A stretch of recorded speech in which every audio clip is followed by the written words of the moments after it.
So a quick recap of the trade I did yesterday. Starting on the higher time frame, we could see some moves going down, but here we had market structure breaker change in the state of delivery. We had a retest on these levels, moving into a H4 fair value gap. ES was already showing some stronger momentum, especially in this move. So starting on Monday, my bias was more bullish than bearish, taking into account though that the inauguration of Trump was going to happen in the end of AM session. So it would already be, I would not trade in the PM session as far as I would do that in the first place. So let's dive in because I have my trades listed here. So price was moving up. This was still Friday. Where did we go? Oh, yeah, this was the Friday trade.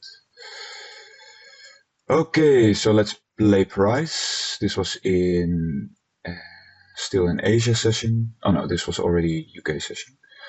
Let's speed it up, otherwise it takes a long time. So price was getting close and we had this data wick without any data. So I think that was for me a telltale sign that volatility was going to come in anyway. We hit this level and this was just after market open in US. And I'll get to that in a bit because this was actually a beautiful setup, also taking into account the move that ES was doing. But let's go to the trade first. So, okay, so what do I want to see? Price was moving down. And normally I would like to see some kind of rebalance, either into an inefficiency, like an FEG, or into equilibrium. So seeing this entire move up, I would at least would want to see this level be taken. It's part of a 5-minute fair value gap, and I think there was also a hourly fair value gap. I did not draw it in, I can do it just for the sake of it. Here it was. So price was reaching into this level in this hourly fair value gap. The same for ES. This all took place in a bigger fair value gap. Fair value gap. It's not always difficult to pronounce. Huh? So then I switch back to the 1 minute. And what I noticed that I wanted to see a move up. So what happened? This move down was pretty violent out of seemingly nowhere, which was giving me an indication that price wanted to move up again. So it was more or less consolidating here in this area. Love the magnet. Let's just mark it. So it was consolidating here. It was giving a strong manipulative-like move into this 1 hour FEG, also hitting that EQ of the last move up.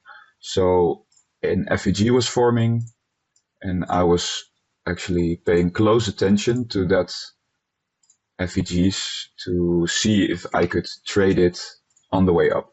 So my initial idea was once I get a close up here, I go long, I go take a stop, I think below this level, and then I'm going to expect it to do a similar rebalance, which was here at least, to at least get into this level, maybe get into this FEG, and then most likely show some correction. And what I saw is that ES was lagging a tiny bit in this move. And once price closed above, and I have to say I made a small mistake here because I actually went long already on this close, which was not yet above the fair value gap. So that was a bit sloppy. And instead of putting it here, seeing that ES was nowhere near closing above here. So MQ was showing a bit more strength, but then my idea or my experience is that then MQ can be a bit choppy. If price is indeed bullish and we get a reversal, then ES needs to be ideally above this FEG as well to move up together. So instead of putting my stop here, I moved it back here and I targeted this level. And what I normally do is what you can see is I move a few ticks down because very often it doesn't get hit. So I was in the trade let's move it here, because I actually opened it up here. I was in the trade, maybe because actually it was correct. So I was in the trade and price was a bit choppy. And here it was ranging a bit, moving up again. And I was at this stage where I was not able to sit in front of the desk anymore. So I made a decision. So I trailed my stop loss to this low, just below, and I left my take profit in here. So at least I would go out in profit, but I wasn't able to babysit it anymore. So this was just letting it go. And this is a good lesson for me because, as you can see, for NQ was printing higher highs while ES was not printing any higher highs. Actually, they were printing lower highs. So while NQ was moving up, ES was doing absolutely nothing impressive. So this would have been a telltale sign for me to maybe scale down on my position. I don't do diagonals, but you can see beautiful diagonals on this trade. And there was a last move up, and it was just, I think, 1 or 2, maybe 3 ticks. Maybe it's even 31, and this was one tick off my TP. So this was actually quite a pain.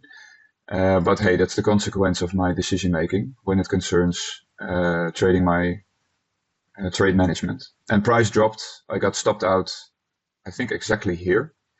So there was no chance for me to get a proper move up. And instead of having a 2-hour trade, I got a mere half-hour trade. So at least I got out in profit, but it was unfortunate.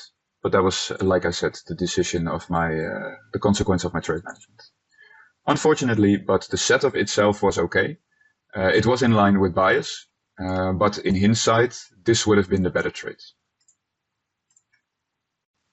And the reason why taking the short was actually the better trade, not only because of high time frame confluence, a daily fair value gap, it's like a big cluster, an H4 fair value gap, which held price down, but also some smaller value gaps in this area.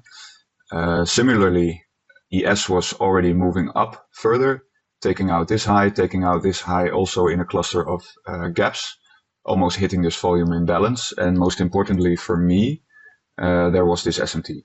So NQ was printing a lower high while ES was printing a higher high. And especially when you have high time frame SMTs, this is a very strong confluence. I look at 3 things. I want to see at least a liquidity sweep, especially when it's combined with a high time frame imbalance, such as a order block or breaker block or fair value gap.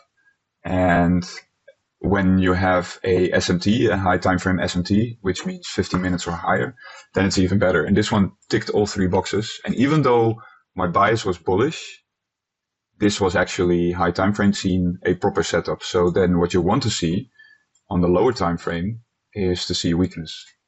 And on the 5-minute, I could see that my change in the state of delivery would be here, which is like a long move because this was 660, this 120 point move. So then I automatically moved to the 1-minute, and I marked out some levels here.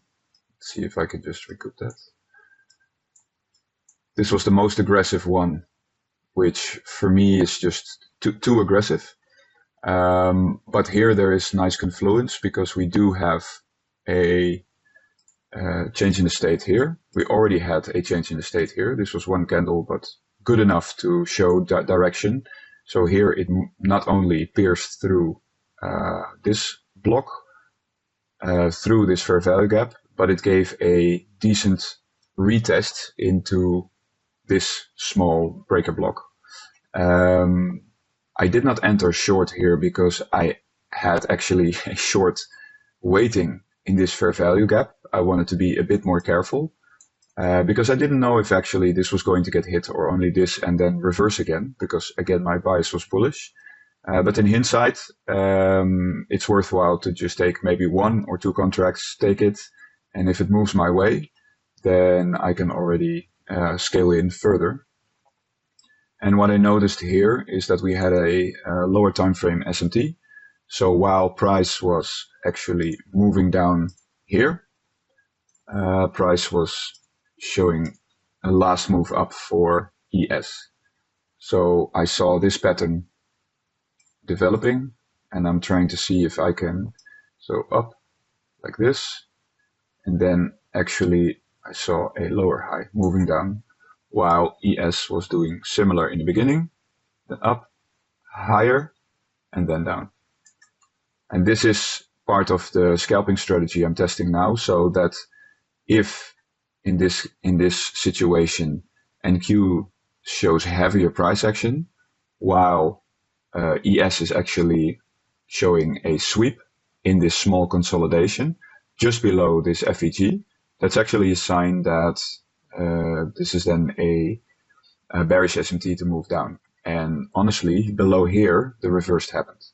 So we got a move down, some chop, low, higher high, and then move down. While ES was just chopping, then down, and then a lower high, and then down. So here you could see that the SMT was reversed. Let's see where that's.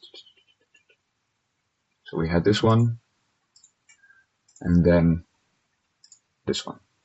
No, this one. And then you had a mini SMT there as well.